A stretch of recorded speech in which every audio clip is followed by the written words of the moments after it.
정확하게 시간을 더 할 말이 있어도 딱 시간 맞춰서 내려가는 것이 좋지 않을까 생각하는데 성령께서 인도하시는 대로 여러분, 우리가 읽은 이 말씀은요, 우리가 세계사 시간에 마그나 카르타 이런 말이 있습니다. 대헌장, 기도에 대한 대헌장입니다. 교회 생활을 하면서 기도하자는 말은 정말 우리가 귀에 정말 딱지가 앉을 정도로 많이 들은 말씀입니다. 기도하자, 기도하자. 그러나 여러분, 기도하는 것은 정말 쉽지 않습니다. 이 세상에서 가장 쉬운 것 기도라고 말할 수 있고, 또 반대로 가장 어려운 것 기도라고 말할 수 있습니다. 여러분, 오늘 우리가 읽은 이 말씀을 반복해서 읽고 암송하고 또 암송하고 하는 가운데 우리가 기도에 대한 큰 힘과 용기, 도전, 그리고 위로를 우리가 받게 되기 때문에 이 말씀을 한평생 우리 가슴 속에 새기는 우리 모두가 되면 좋겠습니다. 여러분, 우리가 기도를 많이 하고 싶지만 기도를 많이 하지 못하는 이유가 무엇일까? 이 자리에 계신 분들은 그래도 이 이른 새벽에 특세를 나오셨으니까 제가 생각할 때는 다른 분들보다는 기도를 그래도 관심을 가지고 많이 하는 분들이 아닐까, 제가 그렇게 생각을 하는데, 여러분, 우리가 기도를 많이 하고 싶어도 잘 하지 못하는 이유가 뭘까? 우리가 흔히 게을러서 이렇게 말할 수 있거든요. 근데 저는 가만히 오랫동안 생각을 하고 또 목회를 하면서 내리는 결론이 뭔가 하니까요, 게을러서 기도를 안 하, 기도는 하고 싶은데 시간이 없어서 그것이 아니다 하는 것을 개인적으로는 이제 확신을 합니다. 게을러서 기도를 안 하는 것이 아니고요, 성경이 기도에 대해서 어떻게 말씀하시는지에 대해서 우리가 정말 진지하게 생각하지 못했기 때문에 기도를 안 하는 것이다, 저는 그렇게 생각을 합니다. 여러분, 오늘 이 말씀으로 우리가 몇 가지를 확인을 해야 될 것이 있는데, 오늘 본문 예수님의 이 위대한 비유입니다. 이 위대한 비유의 말씀을 통해서 몇 가지를 이제 확인을 하는데요, 그 중에 가장 중요한 것부터 한 가지 한번 확인을 해보겠습니다. 예수님의 이 위대한 비유를, 여러분, 예수님께서 이 기도에 대한 비유죠, 기도에 대한 비유의 말씀을 왜 이 말씀을 하셨는지, 이게 중요합니다. 왜 이게 중요한가 하니까 바로 예수님께서 생각하시는 기도가 무엇이냐, 이것입니다. 성경이 말씀하시는 기도란 무엇이냐, 우리가 기도에 대해서 생각하고 말할 수 있는 내용들이 있습니다. 우리는 기도에 대해서 우리가 이렇게 생각하고 중요하게 생각하고 기도는 해야 되고, 근데 오늘 성경은 기도를 어떻게 설명을 하고 있는지 여러분, 있는 그대로 우리가 귀를 기울여 확인을 하는 것이 필요합니다. 그러기 위해서는 오늘 예수님께서 왜 이 기도에 대한 비유의 말씀을 왜 하셨느냐, 이것이죠. 여러분, 이 비유의 말씀이 왜 나왔을까요? 그걸 확인하기 위해서는 우리가 상상을 할 것이 아니고 성경 말씀을 있는 그대로 우리가 읽어보는 것이 필요하죠. 누가복음 18장 말씀, 옛날 번역에는 이렇게 시작합니다. 항상 기도하고 낭망치 말아야 될 것을 비유로 일러 가라사대, 어떤 도시 하나님을 두려워 아니하고 사람을 무시하는 한 재판관이 있는데, 이렇게 이제 이 비유가 흘러가기 시작합니다. 자, 근데 여러분, 항상 기도하고 낭망치 말아야 될 것을 비유로 말씀하여 가라사대라는 이 말씀이 왜 나왔는지를 우리가 확인을 하려면 당연히 누가복음 18장 바로 앞에 무슨 내용이 있었는지를 우리가 이해를 해야 하죠. 여러분, 이 비유의 말씀이 나오기 전에 예수님께서는 무슨 말씀을 하셨습니까? 누가복음 17장 끝에 보면 그 내용이 있습니다. 이 시간에 여러분, 우리가 누가복음 17장 끝부분을 우리가 시간 관계상 다 읽지는 마시고요, 무슨 내용이 있는지 여러분 가지고 있는 성경을 가지고 슬쩍 한번 확인만 하셔도 대충 이해가 되는 내용입니다. 예수님께서 누가복음 18장 말씀 전에 17장 후반부 끝부분에 무슨 말씀을 하시는가 하면요, 종말에 대한 말씀을 하십니다. 여러분, 말세 종말이라는 말을 하는 이 말세 종말이라고 하는 것은 예수님께서 2000년 전에 이 땅에 초림을 하실 때부터 언제일지는 모르지만 재림을 하실 때까지, 그러니까 초림과 재림 이 전체의 기간을 성경은 종말이다 이렇게 말을 합니다. 그러니까 이 종말의 시간, 우리는 여러분 지금 종말의 시간을 살고 있는 것입니다. 우리의 후손들도 우리의 믿음의 선조들도 다 종말의 시간을 살았습니다. 이해되시죠? 기본적으로 우리가 상식적으로 알아야 될 것입니다. 초대교회 성도들도 종말의 시간을 살았습니다.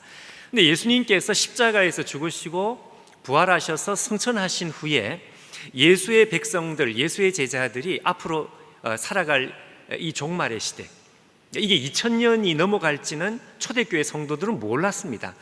여하튼 2000년이 지금 넘어가고 있는 이 종말의 시간에 대해서 예수님께서는 미리 우리에게 말씀을 해주셨어요. 종말의 시간은 어떤 시간일 것이다. 예수를 믿는 하나님의 백성들에게 있어서 이 종말의 시간은 어떤 시간이 될 것이다. 자, 여러분, 예수님께서 말씀하시는 종말의 시간은 어떤 시간이 될 것이다 라고 말씀하시는가? 한마디로 대단히 부정적입니다. 부정적이라고 하는 것은 다른 뜻이 아니고요, 아마 내 백성들이 이 땅을 살아가는 것이 정말 만만치 않고 힘들 것이다. 아주 어렵고 힘들 것이다. 믿음으로 이 종말의 이 풍조를 역류 거슬러 올라간다고 하는 것은 정말 어려운 일이 될 것이다. 예수님의 말씀의 요지입니다. 자, 한번 확인을 해보겠는데요, 누가복음 18장 나오기 직전에 17장 여러분 27절 말씀을 한번 보시죠. 자, 종말은 어떤 시대가 될 것이다. 예수님 하신 말씀입니다. 노아가 방주에 들어가던 날과 같이 그때까지 사람들이 이 세상은 먹고 마시고 장가들고 시집가더니 이게 종말입니다. 여러분, 우리가 먹는 것, 마시는 것 이게 무슨 죄를 짓는다 그런 뜻이 아니고요. 자, 저 말씀은 사람들이 아마 정신없이 눈앞에 있는 이 일상에 매여가지고 정신없이 살아갈 것이다. 홍수가 나서 세상이 끝이 나는 마지막 순간까지 사람들은 아마 정신없이 휩쓸려 떠내려갈 것이다. 그게 먹고 마시고 장가들고 시집가더니 그 표현입니다. 예수님께서 이렇게 표현을 하셨습니다. 여러분, 이 세상이 하나님 백성들을 몰아가는 세상이 될 것이다.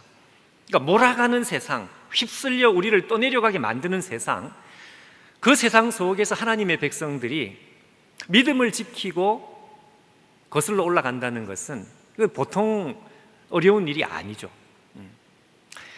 근데 저 말씀을 여러분 한 번만 하신 것이 아니고 한 번 더 하셨습니다. 28절 말씀을 한번 보여주십시오. 자, 28절에는 이번에는 4가지가 아니고 6가지입니다. 6가지. 롯의 때와 같을 것이다. 종말의 시간은 롯의 때와 같을 것이다. 어떻게? 사람들이 먹고 마시고 사고 팔고 심고 집을 짓더니 홍수가 나서 홍수가 아니죠. 하나님의 심판이 내려서 모든 것이 다 끝나는 마지막 순간까지 사람들은 아마 눈앞에 있는 문제에 매여서 정신없이 이 세상을 살아가게 될 것이다. 이 세상은 하나님의 백성들이 믿음을 따라 거슬러 살아갈 수 있도록 도와주는 것이 아니고 떠내려가게 만들 것이다. 그 말씀입니다. 여러분, 우리가 방금 읽은 저 말씀을 잘 이해하기 위해서는 성경 한 구절을 도움을 받는 것이 필요한데요, 요한계시록 12장 15절 말씀을 앞에 한번 띄워주시면은, 자, 여러분 저 말씀을 한번 보십시오. 우리 같이 한번 읽어볼까요? 자, 시작. 여자의 뒤에서 뱀이 그 입으로 물을 강같이 토하여 여자를 물에 떠내려가게 하려 하되. 여자가 누굴까요? 교회입니다. 하나님 백성들입니다. 교회를, 하나님 백성들을 떠내려가게 만든다 이거죠. 떠내려간다는 건 좋은 뜻이 아닙니다, 여러분. 믿음을 지키지 못하고 떠내려가게 만들고, 뱀은 당연히 사단입니다. 사단이 물을 토해내는데 거기에 하나님의 백성들이 떠내려가는데 허우적허우적 되면서 정신을 차리지 못하고 떠내려가게 될 것이다. 그러니 여러분, 하나님의 백성들이 이 종말의 시간에 믿음을 붙들고 산다는 것은 정말 어려운 일이 될 것이다. 예수님 하시는 말씀은 그 말씀입니다. 여러분, 사는 것이 힘들죠. 우리가 믿음을 지키고 살아가려고 하면 정말 어렵습니다.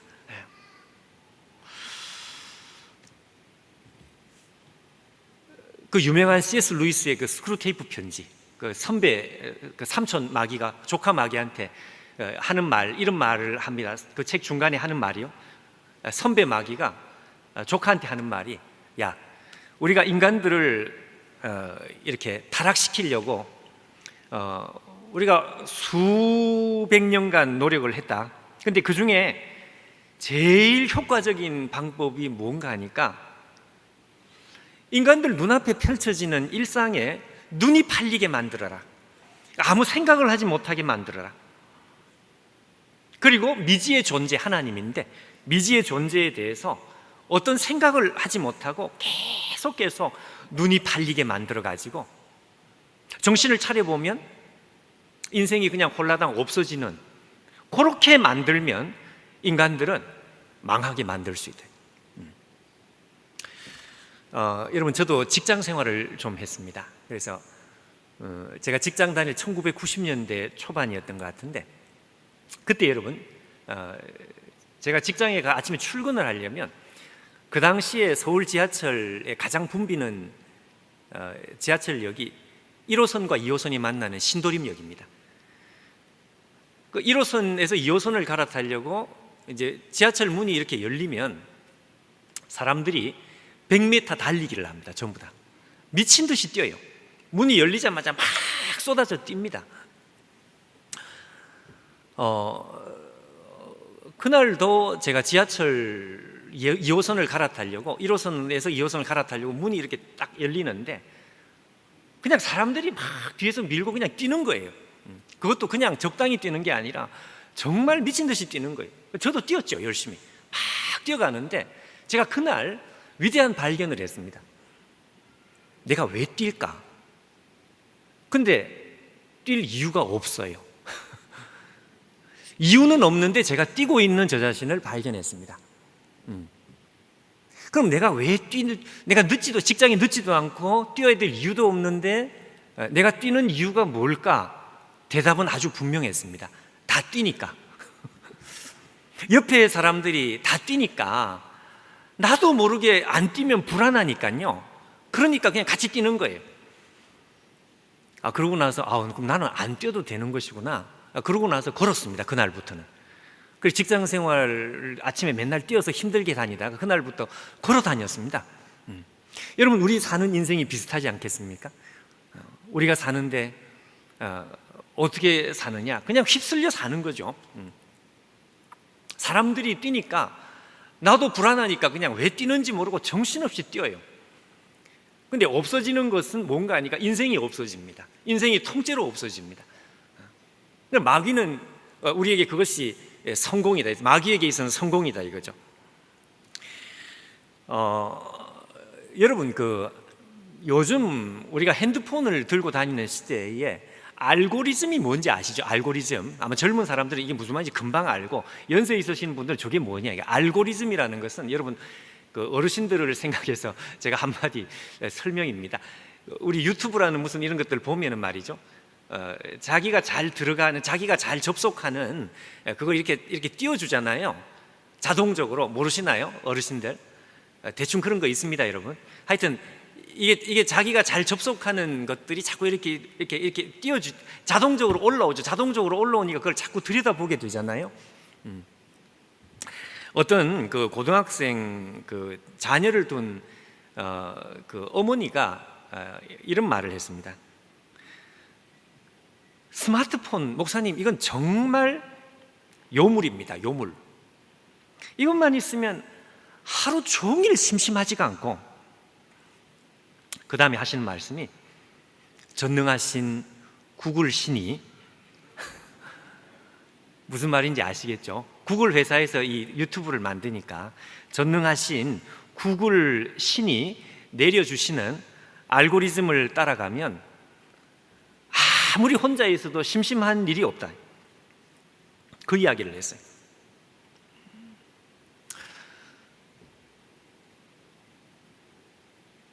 매일 여러분, 저도 운동을 해야 되기 때문에 러닝머신을 달립니다. 근데 여러분, 이 러닝머신이라는 것이 원래 영국에서 죄수들을 고통을 주는 도구였다는 거 혹시 아시나요?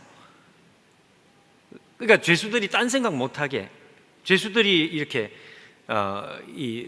거기 내려오지 못하게 이 원통을 만들어 가지고 원통을 계속 밟는 거예요. 그냥 계속 거기서 밟고 지칠 때까지 밟고, 그러다가 인생이 그냥 없어지게. 그게 여러분 죄수 고문 도구입니다. 고문 도구. 그것도 모르고 사람들이 요즘 열심히 그냥 돈 내고 그 뛰는 거 보면, 그러니까 우리가 사는 인생이 마치 비슷하다 이것이죠.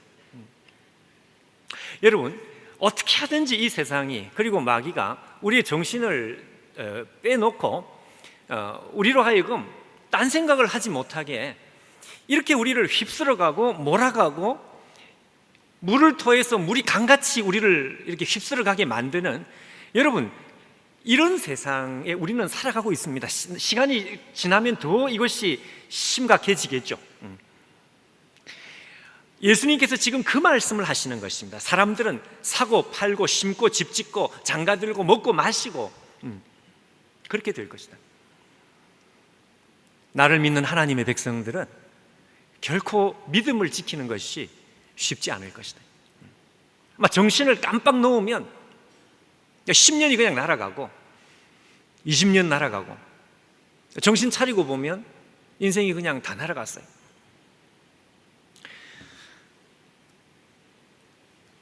여러분, 우리가 잘 아는 그 달란트 비유 있죠?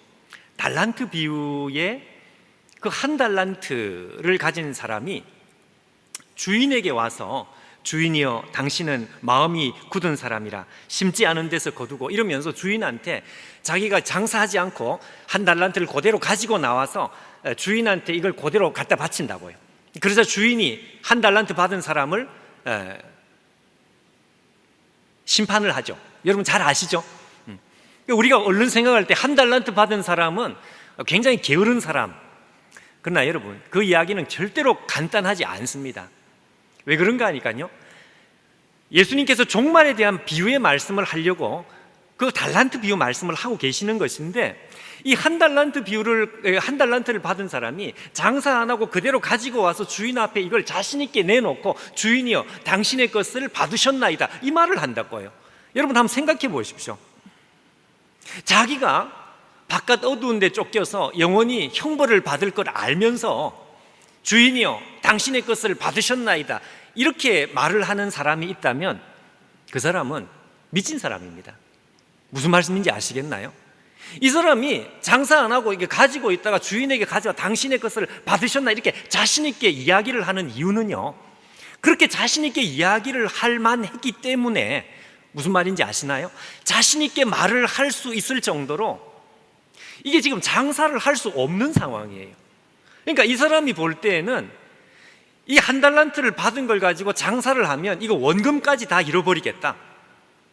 실제로 여러분, 예수님께서 이 마태복음 25장에 이 말씀을 하실 때 그 말씀 바로 앞에 종말에 대한 말씀을 예수님께서 하시고 난 다음에, 그 다음에 마태복음 25장에 달란트 비유를 말씀을 하셨는데, 예수님께서 마태복음에 말씀하시는 그 종말의 비유도 오늘 말씀하고 똑같습니다. 종말은 너무너무 어렵고 힘든 시간이 될 것이다. 처처의 기근과 난리의 소문이 있겠고, 전쟁의 소문이 있겠고, 내 백성들이 믿음을 지키려고 하는 게 너무 어렵게 될 것이다, 요 말씀이 있단 말이죠. 그러니까 무슨 이야기인가 하니까, 한 달란트 받은 사람이 주인한테 와가지고요, 주인이요 내가 이 한 달란트 잃어버리지 않으려고 내가 장사 안 하고 당신한테 다시 돌려드리는데 당신의 것을 받으셨나이다, 이렇게 자신 있게 이야기하는 이유는 다른 이유가 아니고, 너무너무 장사하기가 불가능한 시간이라는 것을 이 머리 좋은 한 달란트 받은 사람은 알고 있는 거예요.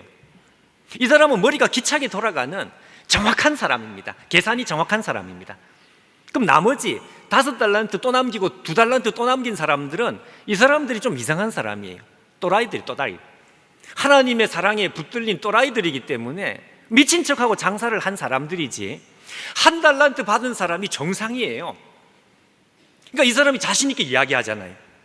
주인이요, 이거 장사 안 되는 거 내가 뻔히 알았기 때문에 내가 이거 그대로 가져왔는데 미안하지만 받아주십시오. 그래도 잃어버리는 것보단 나으니까. 그렇게 해서 자신 있게 이야기를 하는 거예요. 자, 무슨 이야기냐? 여러분, 예수님께서 말씀하시는 이 종말의 시간은 장사 못합니다. 예수님 그걸 알고 계셨어요. 아마 너희들을 휩쓸어 갈 것이다. 정신을 조금 놓으면 아마 너희들이 이 세상에서 절대로 믿음으로 살 수 있는 환경이 아니라는 것을 예수님 자신도 나도 잘 알고 있다는 것을 예수님께서 미리 말씀을 하시는 거예요. 여러분, 우리가 사는 종말은 이런 시간입니다. 근데 여러분, 여기서 한 가지가 더 있습니다. 누가복음 17장 제일 끝절 말씀을 제가 띄워달라고 부탁을 안 한 것 같아서 죄송한데요, 제일 끝절에 성경이 있습니까? 17장 제일 끝에 보면 이런 말씀이 있습니다. 자, 이렇게 되어 있습니다. 주여 어디오니까 가라사대 죽음이 있는 곳에는 독수리가 모이느니라. 앞에 띄어 제가 드렸으면 더 좋았겠는데 제가 실수를 했습니다. 예수님께서 누가복음 17장 제일 끝에 죽음이 있는 곳에는 독수리가 모이느니라, 이게 무슨 말인가 하니까요, 죽음이라는 건 시체입니다. 시체. 심판의 독수리는 시체가 있는 곳에는 여지없이 찾아오게 될 것이다. 여러분, 예수님께서 하시는 말씀 간단합니다. 이렇게 믿음을 지키고 살아가기 힘든 이 세상을 내 백성들이 살게 될 것인데, 그렇다고 해서 너희들이 영적인 시체가 되면 절대로 안 돼. 너희들이 내 제자라고 할지라도 너희들이 영적인 시체가 되기만 해봐라. 하나님의 심판의 독수리는 내 제자라고 할지라도 바로 그에게 하나님의 심판의 독수리가 임하게 될 것이다. 이게 여러분 누가복음 17장 마지막 말씀입니다. 무슨 말씀인지 이해가 되시죠? 죽음이 있는 곳에 독수리가 있면, 이건 예수님께서 한마디로 절대로 이 어려운 시대에 너희들은 영적인 시체가 되면 안 돼. 자, 예수님 말씀은 지금 앞뒤가 안 맞아요. 그렇지 않습니까? 앞뒤가 안 맞다는 게 무슨 말입니까? 너희들은 아마 믿음을 지키고 살기에 이 세상이 너희들을 절대로 호락호락하게 놔두지 않고 너희들을 몰아갈 것이고 휩쓸어 갈 것이고 너희들은 어쩔 수 없이 매몰되는 세상 속에 살아가게 될 것이다. 이게 예수님께서 처음 하신 말씀입니다. 그러면 여러분, 우리가 이 세상에서 믿음으로 좀 못 살더라도 예수님께서 좀 봐주는 뭐 이런 게 있어야 될까? 그게 그 다음에 얘기가 나와야 될 것 같은데 예수님께서 정반대 말씀을 그 다음에 하시는 거예요. 죽음이 있는 곳에 독수리가 임한다. 절대로 너희들은 영적인 시체가 되면 안 돼. 예수님께서 오실 때까지 싱싱하게 살아있는 상태로, 영적으로 뜨거운 상태로, 그 상태로 끝까지 이 세상을 거슬러 올라가는 믿음의 종들이 되어야 된다. 이게 예수님의 두 번째 말씀입니다. 앞뒤가 안 맞죠, 여러분? 군대 갔다 오신 분들 많이 있을 텐데, 여러분 군대 가면 이게 앞뒤 안 맞는, 요즘 군대는 어떤지 모르겠지만 앞뒤가 안 맞는 명령을 합니다. 죄송한 말이지만 꼴통 고참. 어떤 고참입니까? 돈 1,000원 주고서 이것도 사고 다 사면 10,000원이 넘어가요. 그 돈 1,000원 주고서 10,000원이 넘어가도록 그 심부름을 시킨단 말이죠. 앞뒤가 안 맞아요. 그럼 10,000원을 주든가 1,000원 주고서 10,000원 이상 되는 심부름을 시키니까 그거 꼴통이죠. 여러분, 제가 지금 뭐 하나님을 향해 그렇게 말을 하는 게 아니라 마치 그런 느낌이 우리 가운데 올 정도로 예수님의 말씀이 앞뒤가 안 맞는 것 같은 거예요. 우리가 절대로 거슬러 갈 수 없을 정도로 급류에 우리가 휩쓸려 우리가 그 시간이 가면 갈수록 여러분 더 급류입니다. 스마트폰 나오기 전보다 지금 스마트폰 나오고 나니까 우리가 더 정신을 차릴 수가 없어요. 너무 시간이 빨라. 먹고 사는 게 너무 힘들어요. 저희 교회 내수동교회도 그런 이야기를 합니다. 목사님, 30대는 급행열차고 40대는 아예 없더라요. 40대는 그냥 점프. 정신 차리니까 벌써 50대가 됐어요. 인생 다 간 것 같은. 여러분, 이렇게 앞뒤가 안 맞는, 이게 예수님께서 누가복음 17장을 마무리하시는 예수님의 말씀입니다. 그럼 여러분, 정상적인 사람이라면 예수님을 향해서 질문을 할 수밖에 없는, 제자들은 예수님 앞에 이 질문을 할 수밖에 없어요. 그럼 도대체 어떻게 그렇게 하라 이거죠? 어떻게? 믿음으로 살 수 없는 세상에서 어떻게 끝까지 영적으로 싱싱하게 살아남을 수 있는 길이 도대체 뭡니까? 왜 앞뒤가 안 맞는 명령을 하십니까? 여러분, 바로 그때 예수님의 입에서는 특별한 비유의 말씀이 하나가 흘러나오고 있었습니다. 항상 기도하고 낭망치 말아야 될 것을 비유로 일러 가라사대. 어떤 도시에 하나님을 두려워 아니하고 사람을 무시하는 한 재판관이 있는데, 자, 여러분, 예수님께서 오늘 이 비유의 말씀을 하신 이유가 바로 여기에 있습니다.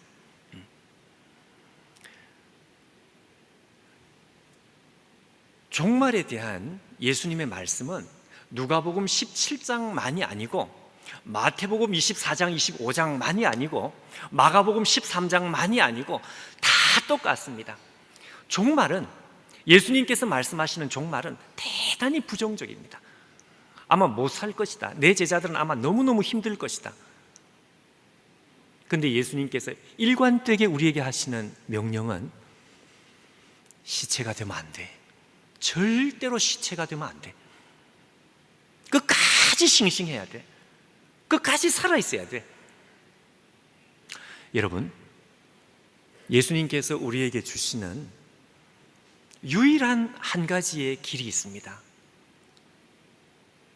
그건 뭐냐? 항상 기도하고 낭망치 말아야 될 것을 비유로 일러 가라사대.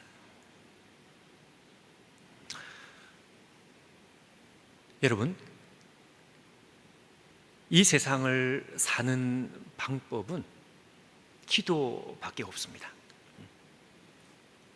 그건 지금 제가 여러분에게 권면하는 권면의 말씀이 아니고요, 성경 말씀이, 예수님의 말씀이 우리에게 있는 그대로 펼쳐 놓으시는 예수님의 진리의 말씀입니다.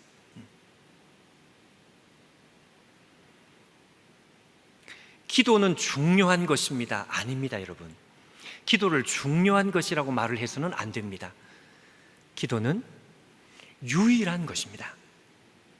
여러분, 중요한 것은 더 중요한 것이 생기면 이 순위로 밀려나요. 그래서 사람들이 기도하지 않습니다. 기도를 중요하게 생각하기 때문에 갑자기 더 급한 일, 더 중요한 일이 생기면은요, 기도하지 않습니다. 그리고 나서 마음속으로는 기도해야 되는데, 이렇게 생각해요.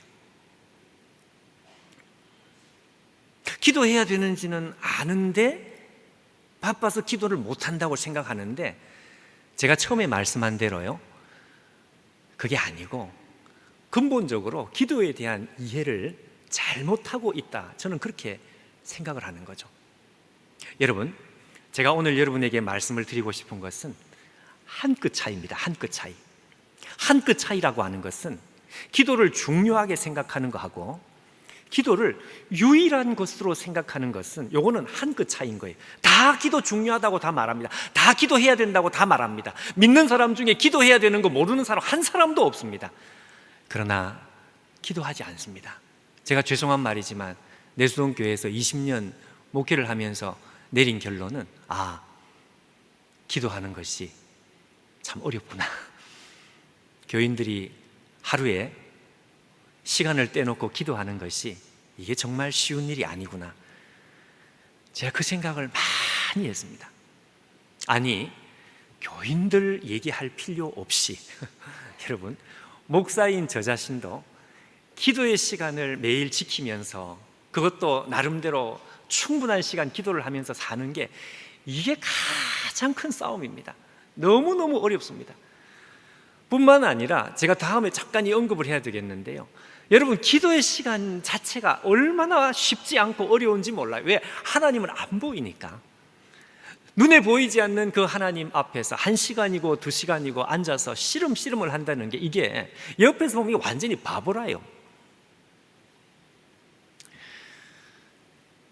제가 다시 말씀하는데, 한 끗의 차이가 하늘과 땅의 차이, 생명과 죽음의 차이를 만들어내요. 여러분, 기도를 중요하게 생각을 했다면 오늘부터 폐기 처분을 하시고요, 기도는 중요한 것이 아니라 유일한 것이다. 뭐가 유일한 것이냐? 이 땅에서 내가 하나님 백성으로 영적으로 살아있기 위해서, 싱싱하게 살기 위해서 기도 외에는 다른 어떤 길이 없다는 것을, 기도는 유일한 것이다. 여러분, 그것이 오늘 우리 가슴 속에 박혀야 돼요.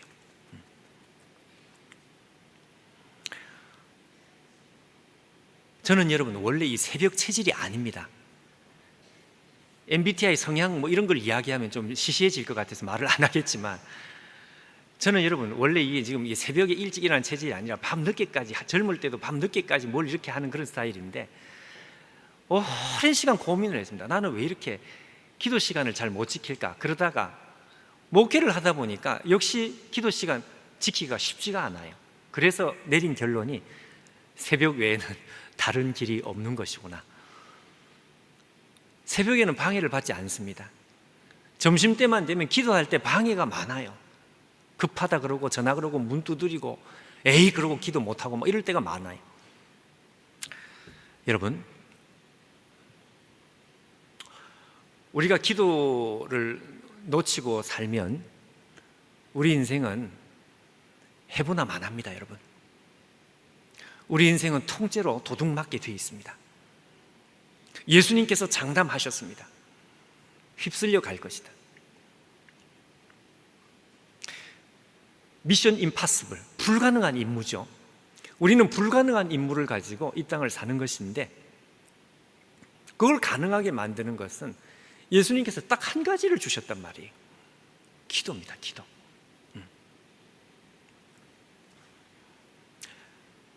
여러분, 매일 기도하는 인생을 사시기 바랍니다.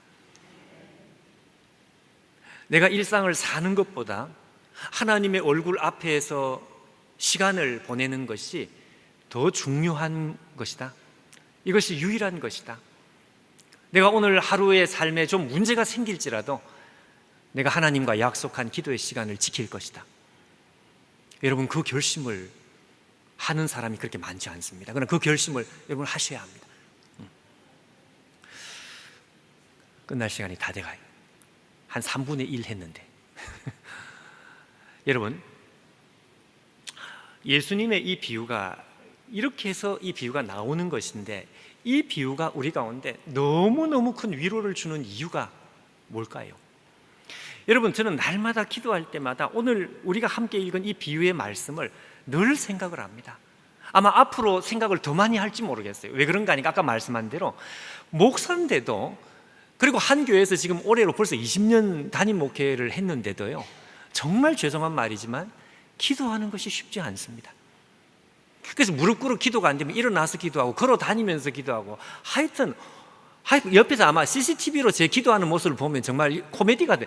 뭐 하고 있느냐, 저 도대체 지금 뭐냐, 뭐 이런 생각이 들 정도로 하여튼 기도 시간이 어려워요. 아까 제가 말씀한 대로 하나님은 눈에 안 보입니다. 하나님께서 즉각적으로 음성으로 반응을 하는 것도 아니고요. 여러분, 우리는 태어날 때부터 기도 체질이 아니라요. 우리는 태어날 때부터 기도 반대 체질입니다. 그러니까 기도가 안 될 수밖에 없습니다. 제가 직장 생활할 때 저하고 같이 점심시간에 식사하러 간 옆팀 과장님하고 밥을 먹으러 갔는데요, 같이 내려갔는데 이분이 갑자기 없어졌어요. 그래서 아니, 옆에 있던 분이 왜 없어졌지? 그리고 한참 줄 서서 구내 식당에서 같이 식사하러 갔는데 없어서 제 혼자 식사를 하고 올라와서 물어봤어요. 아니 과장님 어디 가셨습니까? 옆에 있다가 갑자기 왜 없어졌습니까? 알고 봤더니 이분이 알러지가 있어. 알러지. 무슨 알러지냐? 저는 그때 처음 알았습니다. 오이 알러지. 혹시 그런 거 있습니까? 그러니까 이 오이 알러지가 있으면 저 100m 멀리, 그때 구내 그 식당이 굉장히 넓었는데 100m 멀리에 있는 오이 소배기 김치 모르시나요? 여러분 너무 집중을 하셔가지고 오이 소배기 김치를 모르시는 것 같아요. 오이 소배기 김치를 눈으로 목격을 하고 본능적으로 몸에서 두드러기가 나는 거예요. 그리고 도망을 쳤대. 자기가 도망을 쳤대. 그래서 내가 와, 세상에, 우리는 여러분 태어날 때부터 하나님을 향해서 본능적으로 알러지가 있습니다. 하나님을 싫어하는 죄성을 가진, 말 그대로 죄송하지만 죄인이란 말이죠. 죄성을 가진 죄인들은 하나님 앞에 가까이 나갈 때 나도 모르게 인간적으로 두드러기가 나게 돼 있습니다. 예수 믿어 하나님의 백성이 됐는데도 이 죄성의 습성이 그대로 남아있어 가지고 하나님 앞에 가는 것이 그렇게 행복하지 않은, 몸에서 벌써 반응을 하는. 그러니 여러분 생각을 해보십시오.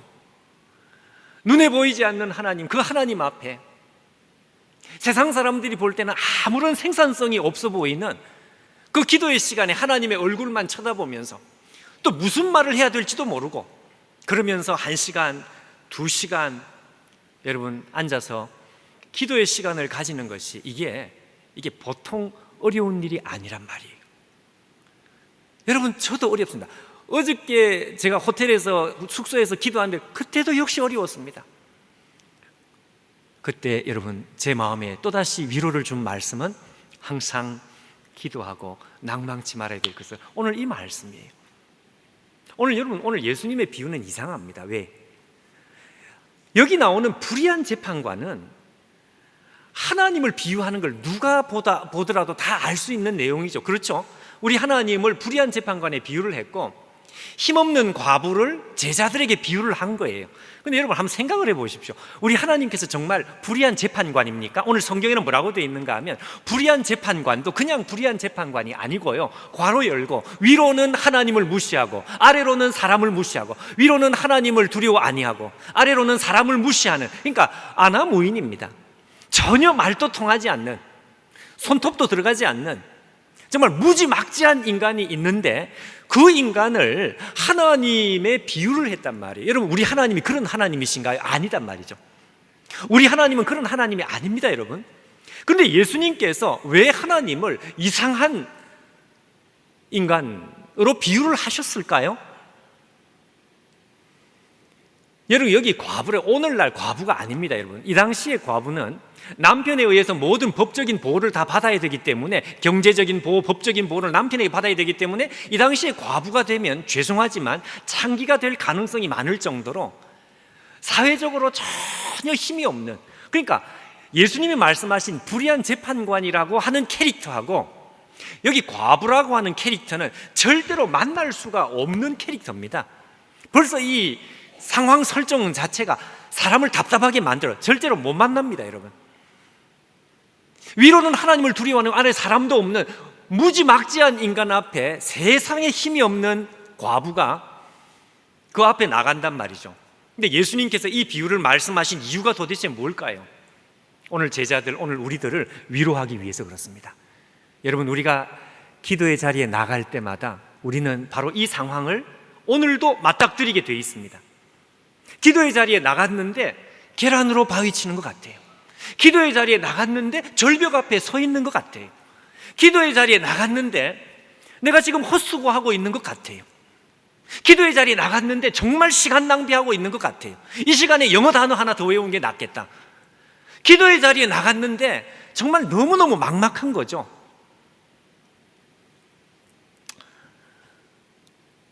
목사님, 저는 기도의 자리에 나가기만 하면 그냥 입에서 방언이 터지고 그냥 눈물이 쏟아지고 기도의 자리에 나갈 때마다 그냥 기도가 입에서 그냥 술술 나옵니다.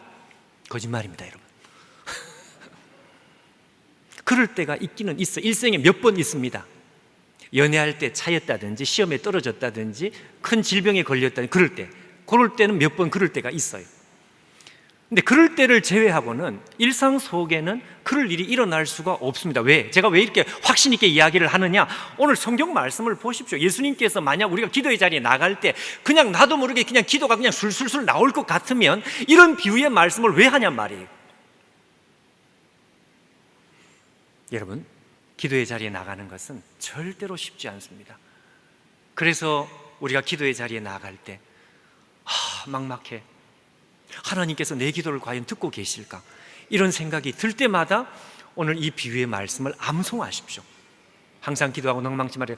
비유로 일러가라. 어떤 도시 하나님을 두려워. 이 비유의 말씀을 여러분 암송하면서 맞았어. 너희들이 만약 하나님 앞에 나갔을 때 너희들 앞에 있는 그 하나님께서 그렇게 막막한 존재처럼 느껴진다면 절대로 실망하지 말아요. 너희들은 길을 제대로 들어온 것이며 잘못된 것이 아니며 그때마다 너희들은 무릎을 치고 박수를 치면서 내가 제대로 왔구나. 그리고 절대로 물러서지 말아요. 여러분,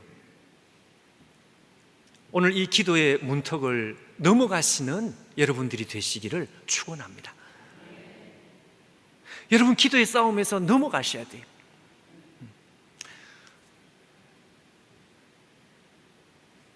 (5분) 말씀만 더 하고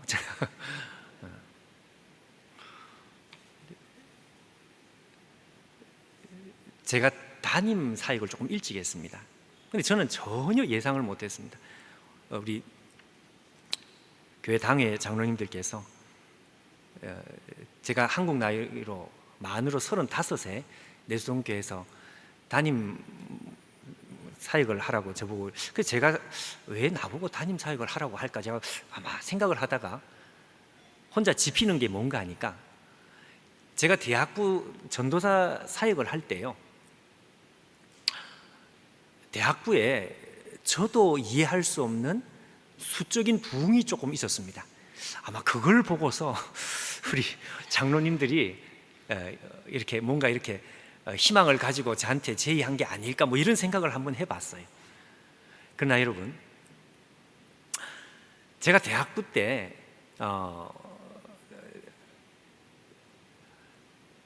경험했던 것은 제가 대학부 사역을 정말 능숙하게 잘했기 때문에 그런 이 대학부에 어떤 하나님께서 수적으로 부흥을 주고 그게 아니라는 것을 제가 이 시간에 자신 있게 말을 할 수가 있습니다. 목사님 그냥 하는 말이겠지, 겸손하게 하는 말이겠지, 그거 같으면 제가 이 말을 꺼낼 이유가 없죠. 근데 여러분, 제가 대학부 전도사 사역을 시작할 때 제가 혼자서 느끼는 것이 좀 있었습니다. 그게 뭔가 하니까 설교 강단에 서면 제 마음이 그냥 두근두근 떨려서 떨리는 게 아니라 이게 뭐랄까요, 꼭 무슨 드라이 아이스를 뿌려놓은 것 같이 마음이 뜨거워요. 그리고 지폐가 뜨거워요. 그건 여러분 제 실력하고 아무 상관이 없고요, 이게 제 실력하고 아무 상관이 없다는 걸 제가 확실하게 증명할 수 있는 게 뭔가 하니까, 여러분 저는 지금 여러분 앞에 편안하게 이렇게 말씀을 전하는 데는 그건 한 25년 시간이 걸렸습니다. 정말로 제가 담임 사역을 하면서도 10년, 15년이 지날 때까지 저는 앞에 서는 것이 참 부담스럽고 힘든, 그 이상하죠. 그래서 그게 사실입니다. 여러분, 저는 앞에 서는 걸 죽기보다 싫어하는 사람. 그래서 처음에 설교를 할 때 이 원고를 만드는데 원고를 대문짝만에 그걸 그냥 읽어. 얼마나 안타까운지. 아니 말을 못하니까요. 저희 집에 큰애가 6살 때 그때 유년부 특송을 하는데 유년부 아이들 앞에 나와서 다 앞에 특송을 하는데 유독 한 아이가 뒤를 보고 있더라고요. 뒤를. 제가 누굴까? 우리 집 딸이었습니다. 그걸 보는 순간 제가 얼마나 미안한지, 아빠의 유전자를 타고 나가지고. 그 정도로 여러분, 그러니까 그런 사람이 대학부에 나고 나서 처음으로 설교를 하니까 저도 떨고 사모도 떨고 학생들도 떨고 제 기질을 아니까. 그러니까 여러분, 그게 무슨 설교가 되겠어요? 그리고 그렇게 설교를 할 것 같으면 좀 내용이라도 좀 이렇게 짧든지, 너무너무 지겹고 재미없는 설교. 그런데 학생들이 앉을 자리가 없도록 모이는데 처음에는 정말 제가 내가 설교를 잘해서 그랬나 이런 착각을 정말 했습니다. 절대로 그렇지 않습니다. 정말 재미없는 설교. 학생들이 물어봤어요. 왜 학생들이 오는지를 물어봤는데 여기 오면 하나님을 만난대요. 이게 뭔가 하니까 영적인 분위기였습니다. 나중에 제가 그걸 알았습니다. 영적인 분위기. 그 영적인 분위기는 누가 만드느냐? 제가 만든 게 아니고, 제가 전도사 되기 전에 우리 지금 여러분들 말하면 오늘 특수히 청년부들이죠. 청년부 학생들, 우리 대학부 학생들 중에서 자매들 몇 명이 모여서 함께 기도하는 모임을 했다는 것을 제가 알아. 근데 제가 시간이 가면 갈수록 그걸 굉장히 이 관심을 가지고 들여다봤습니다. 어떤 일이 일어났는가? 그 대학부의 자매들, 이 자매들 몇 명이서 아침 한 9시, 10시에 모여가지고 오후 한 3시까지 몇 시간입니까, 여러분? 모여서 같이 기도를 했습니다. 대학부가 힘드니까. 근데 그 자매들이 직장이 있었으면 모이지도 못했겠죠. 그러니까 직업이 없는, 세상적으로 뭐 그렇게 빚가번쩍한 사람들이 아닌 그 사람들, 자매들이 몇 명이 모여가지고 하루 종일 기도를 하는 거예요. 그 모임의 이름은 호수 모임이었습니다. 왜 호수 모임이냐? 직업 없는 남자는 백수고 직업 없는 여자는 백조인데 백조는 호수에 모인다. 이래가지고 우리는 백조니까 호수에 모인다. 한 5명 되는 자매들이 모여가지고, 저는 나중에 그게 하도 궁금해가지고 물어보고 탐문을 했더니 세상에 무려 2년 반 정도였습니다. 여러분 한번 생각해 보십시오. 한 2년 반 정도 하루 종일, 일주일에 한 번이 아니고 매일 2년 반 동안 이 기도가 쌓인 거예요. 기도가 쌓여가지고 저같이 말을 할 줄 모르는 사람이 앞에서 정말 초보적인 설교 원고를 앞에서 그냥 떠듬떠듬 읽어 내려가는, 그러니까 사람들이 설교의 내용이 문제가 아니라 그 모여있는 분위기 자체가 무슨 말을 해도 이게 하나님의 말씀으로 들리는 거예요. 놀라운 일이었습니다. 그래서 저는 그때 대학부의, 저희 교회 대학부의 역사를 봤더니 대학부의 역사는 하나님께서 때마다 부흥을 주시는 그 부흥의 핵심은 기도였습니다.